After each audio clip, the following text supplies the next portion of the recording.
Yung mga kamahalan, at yan, sideline muna tayo. Sinubukan natin itong maxim up at nagmototaxi tayo. At ayan, meron na tayong pasahero ngayon. Nasabat na natin. And si ate, napaka-cute niya. Salamat nga pala ate sa pag-book sa akin ng ride. At yan na, hatid ko na siya. Ito sa mga fans natin dyan at walang sawang sumusuporta sa atin. Kahit mga walang kwenta yung mga videos natin, pinapanood nyo pa rin. Maraming salamat sa inyo ha. At sana po magstay lang po kayo dyan. Supportahan nyo lang po ako sa ating mga paglalakbay at sa mga walang kakwenta-kwentang DIY.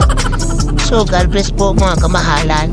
Alam ko namang marami sa inyo nabubuisit na sa mga content na ginagawa natin. Pero sana po huwag kayong magsawa na panoorin ito. Kahit pa paano mabubuo ko pa rin yung araw ninyo kahit nabubuisit kayo. Dahil ang goal ko, kahit gaano kabigat ang araw ninyo, panagin ko man lang yan ng konting ngiti, is happy na rin po ako mga kamahalan. Kaya yun lang po, God bless po sa inyo.